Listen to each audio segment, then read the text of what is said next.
इफ्तार party होता क्या है जरा बताइए। जब सरकार मुख्यमंत्री ने इफ्तार पार्टी रखा है तो कभी होली के अवसर पर कोई पार्टी रखा क्या?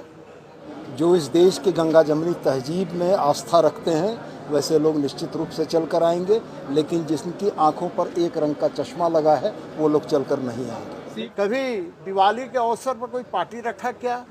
कभी कोई विजयादशमी के अवसर पर कोई पार्टी रखा क्या? तो इफ्तार पार्टी क्यों भाई? संविधान की मूल भावना को न समझ पाने का दिखावा या ढोंग करने वाले लोग इन बातों को कहते हैं। हर परिवार में बड़ा भाई छोटे भाई का ध्यान रखता है।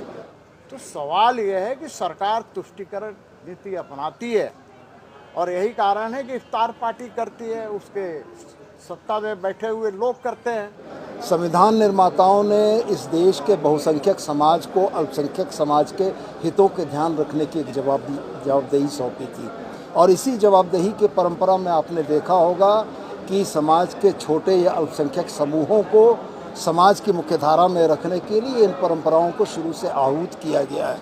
मैं किसी भी इफ्तार पार्टी में नहीं जाता हूँ भाई, और ना आगे जाऊँगा। हाल के दिनों में बड़े भाई जिनका सीपी सिंह साहब जिनका आपने नाम लिया है, उनके भी दल के नेताओं को हम लोगों ने 12 इफ्तार की पार्टियों में शामिल होते हुए देखा है।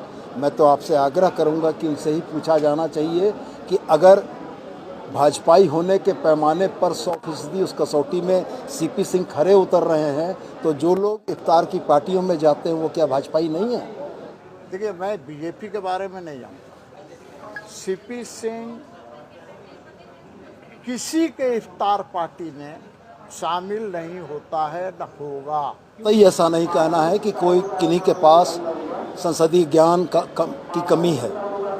संसदीय कार्यमंत्री के तौर पर मेरा आचरण निश्चित रूप से अगर विचलन हो रहा है तो उसकी ओर सदन का आसन का ध्यान आकृष्ट करना है, और वही काम हमने दोनों ही बार किया।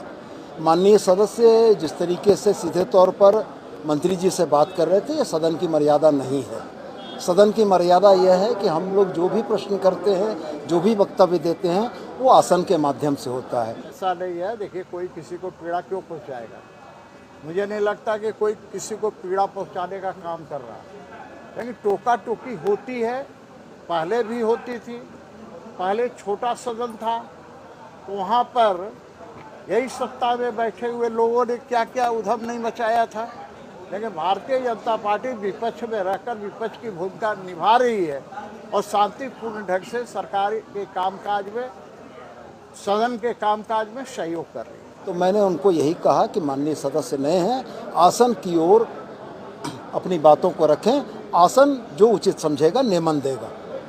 सदन के अंदर की बात बहुत हो गया, ये जो है देखिए, सुदीप सोनू जी पढ़ा रहे हैं भाई, देखिए जानकार है, बोल रहे हैं, हमें तो कोई आपत्ति नहीं है उनके बोलने से। लेकिन सिर्फ शब्दों के लक्ष्यदारी से कोई काम नहीं होता, काम करके दिखाना पड़ता है।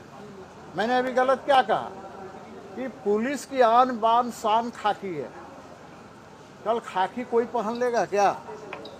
मैंने तो कहा कि भाई अपना ही पार्टी वाला रंग है ना, हरा, जैसे स्कूल को हरा रंगवा दिया है, वैसे ही खाकी आपका हरा रंग पहनवा दीजिए। हम लोग को कहाँ? तो मैं ये नहीं कहूँगा। देखिए, कोई भी जवाब दे रहा। अब एक आध वो मंत्री है, अब लबरई करता है तो क्या करेगा? लबरई समझे, भोजपुरी वर्ड है, लबरई करता है। एक आध वो है मंत्री, आप लोग भी समझ गए होंगे, जिसके फैन होंगे आप लोग।